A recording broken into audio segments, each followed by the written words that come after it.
What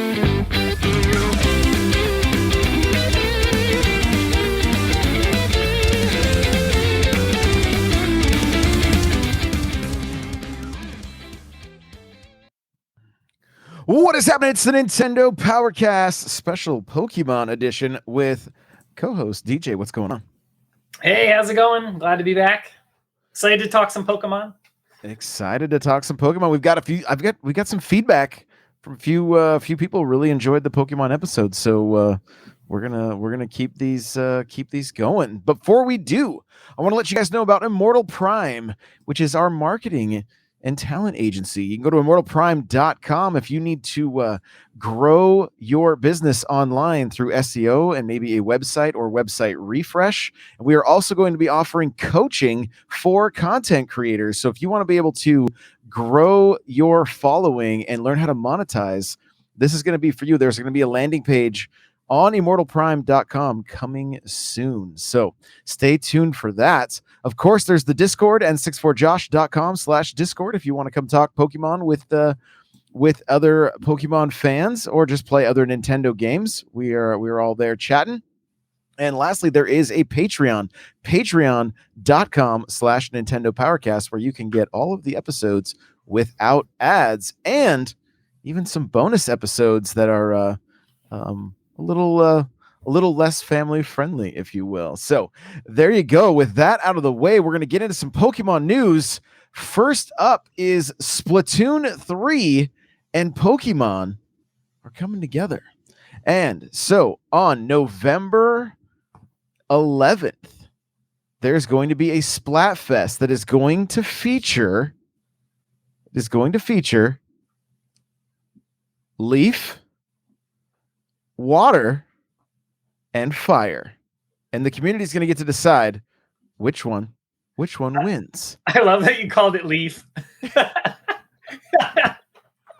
I had to because I know it's grass, but I have to slide something in that will always just have, like, basically, as Pokemon fans listen to this, they'll probably get a tick. The cringe. You know what I mean? Like they'll cringe. They'll get a little tick. Like, no, I know it's grass, fire, and water. The biggest Pokemon podcast. We're at least going to be the cringiest. So, my gosh, Leaf. So I'm going to take the Leaf starter when I do it. I think you guys, you may have seen, I know DJ's face is small in the video. You may have seen him get the little tick. I was like, I don't know. But if you're playing Omega Roofy and you choose the Leaf starter, you'll be good to go. Yes. So there you go. Yes. Will you be Team Grass type, Team Fire type, or Team Water type? What would you pick if you were playing Splatoon 3, DJ? Grass, 100%. So. Grass, okay. Paint the world green. Paint the world green. That's probably the route I'd go too. I think that'll be the route I'll go too. What is interesting about this Splatfest is there is an opportunity to order these T-shirts. You can actually get these T-shirts, and I know they're in the US, and I see they're also coming to Australia. Do you think you're going to order one of these T-shirts, CJ? Maybe. I need to get a little closer look at them. You know what I mean? They're cool. I love Nintendo. I like Splatoon as much as a casual person enjoys Splatoon. I'm not crazy about it. But I definitely love me some Pokemon. So it depends how Pokemon-y, they make it. So, what about you? I do have one. I've ordered one Splatfest tee already. It was the Superstar from Mario. Although I think I went Team Mushroom. It was on a white T-shirt instead of black, so I ended up getting the Superstar just because it was a black T-shirt, and that's typically what I tend to wear. Although I am wearing green today, so yeah, I don't know. I may pick up the green one. We'll see. I don't know that they're going to be look based on the picture that I'm looking at. I don't know that they'll be super Pokemon-esque, but Splatfest nonetheless. So that's going to be happening. We also have a limited time Pokemon Sword and Shield retail distribution event that's happening in North America, Australia, and New Zealand. You're going to have a chance to get Here we go. I'm going to try and say this right. Is it Genesect? Volcanion? Genesect, see? And Marshadow. Hey, I got 2 out of 3. Yeah. Yeah. Three mythical Pokemon. Ooh, mythical. I didn't. Okay. I'll have to Yeah. learn. So the difference between legendary and mythical is legendary. So usually on the cover art, and everybody knows that legendary Pokemon are real in the Pokemon universe. They're well known for being they're legends. But a mythical Pokemon nobody's ever seen before, or very few people. So it's kind of like, ooh, do they even exist, kind of thing, you know? Gotcha. So Genesect, So right? these I three are said. classified. I Yeah, said they're it not. right. They're not. Yeah. Okay, so Genesect and Volcanion are going to be available in the US at GameStop October 16th through the 29th. And then in Canada, 16th through the 29th at GameStop also. And then Australia and New Zealand, JB Hi-Fi, the 21st through November 18th. And then Marshadow is going to be available at Target October 30th through November 12th. In Canada at GameStop, the 30th through the 12th. And Australia and New Zealand, JB Hi-Fi, the 21st through the 18th. So it looks like you'll be able to go to one place in Australia and get them all, collect them all, right? As they say, right? Or catch them all. I don't know. Yeah, anymore. it's the same place, and it's the next, a day later, essentially. The way these dates are lined up is you can start October 16th for the first one, right? In America and Canada, and then the second one comes on October 30th, which is the day after that first one ends. So you could kind of go the 29th and the 30th, to the respective places. You had all the dates right. So, just make sure you're at the right spot at the right time. You get all of them. They usually come with special moves. Sometimes these ones are not shiny. They're just regular, but sometimes they come with special moves and stuff. It's the only way to get them. Or these are just hard Pokemon to get in general. You might not have them yet. So I definitely recommend picking them up. So put them in Sword and Shield, put them into Pokemon Home on your Switch, and then move them into the new game when it comes out. So my gut feeling with these are just going to be on cardboard. You're just scratch the code off.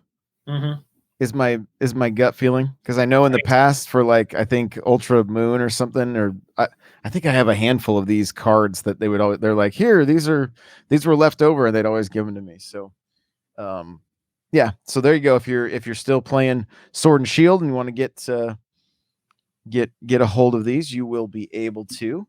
And then if you can't get a hold of one because you're in an area you can't, hop in Discord and I don't know, hit us up in Discord. Let us know. I'll grab a couple extras when I go if I know someone needs one. So yeah, there you go. That's a great. I'll try to do the same as well. See if I can't get the hookup for some of you guys. So yeah, let us know. Let us know for sure.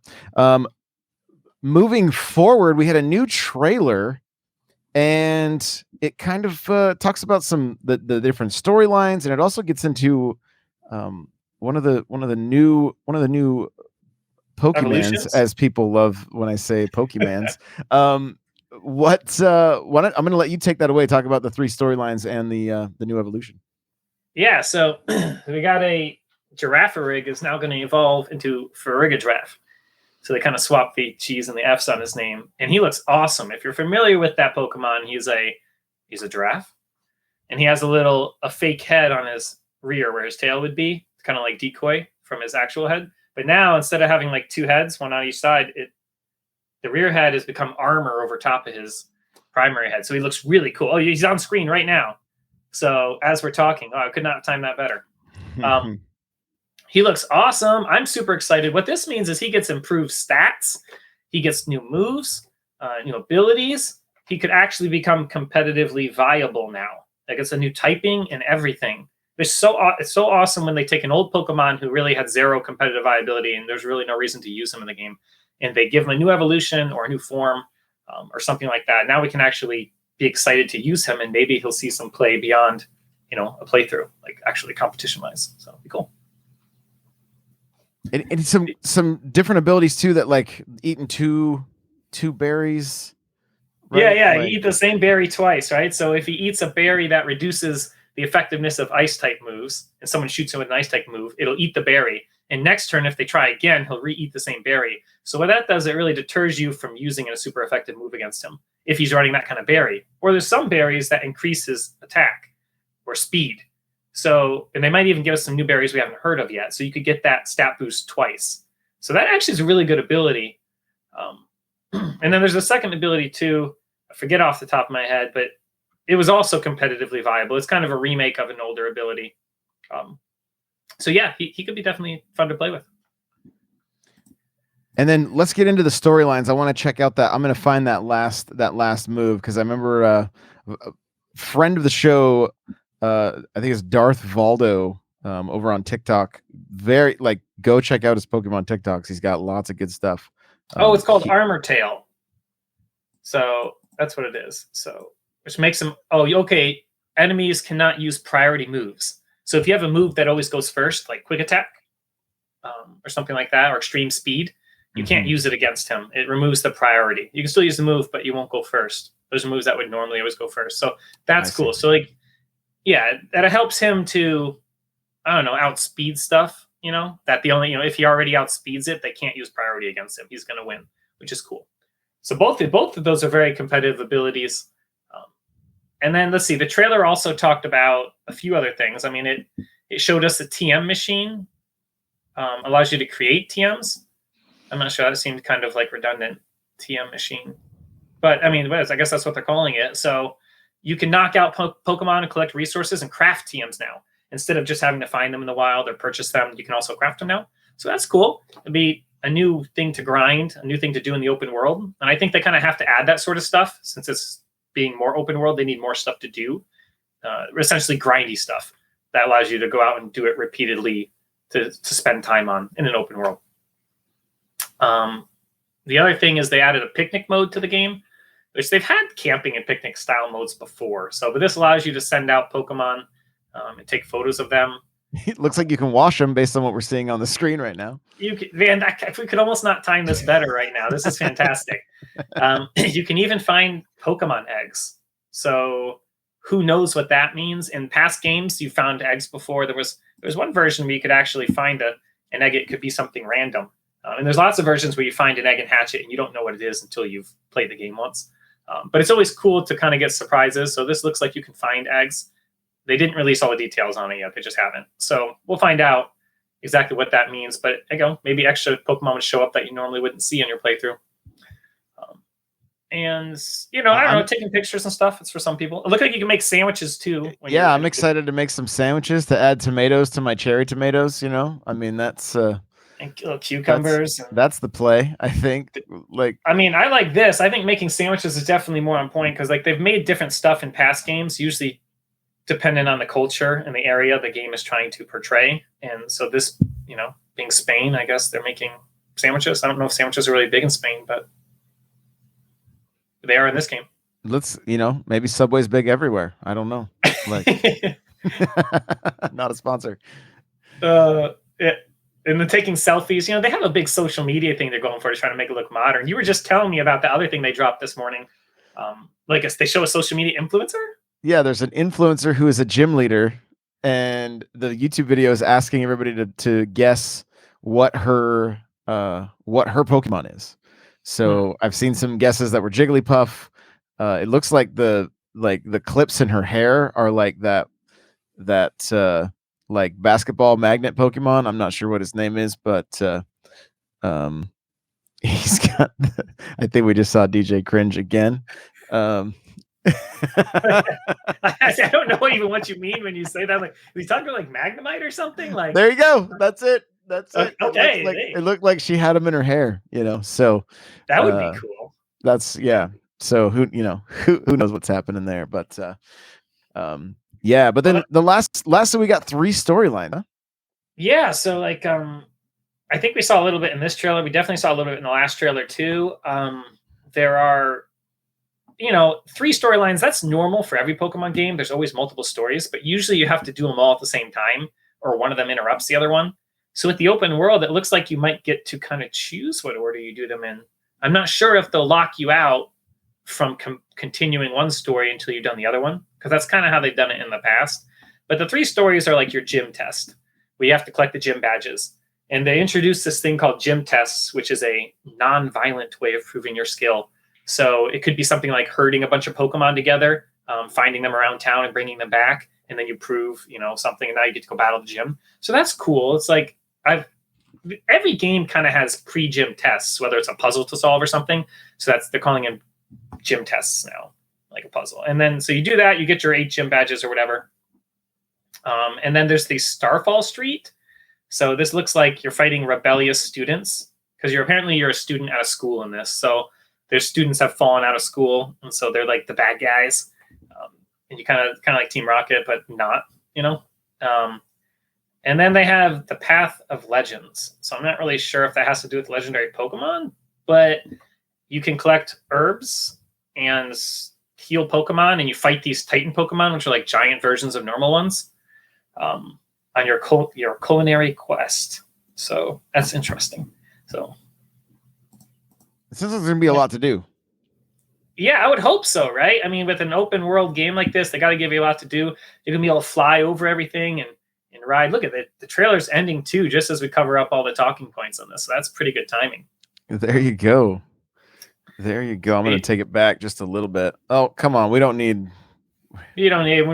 Yeah. There we go. We don't show any ads except our ads on this. All right. Yeah. Those are not approved. Not approved at all. If you would like to advertise on our podcast, well, come check us out. Send us an email, a business inquiry, and let's talk. So. Absolutely. Well, DJ, any place people can connect with you? Yeah, you can find me on Twitter. You can find me on LinkedIn. So I'm Darren Zauner on LinkedIn, but I'm Jedi DJ on Twitter is the easiest way probably. So it's Jedi DJ with a 3 instead of an E, all one word. For all of you Pokemon players that are very, very up on LinkedIn, make sure to connect. Hey, LinkedIn's big. Don't knock the LinkedIn. I'm probably the only guy ever on Nintendo Powercast who I've dropped his never LinkedIn. heard anybody plug their LinkedIn. I mean, I do farmers only before I plug my LinkedIn. So, that's for everything. Yeah, that's fantastic. Guys, you can follow me, N64Josh, everywhere. And we'll see you in the next one. Bye, everyone.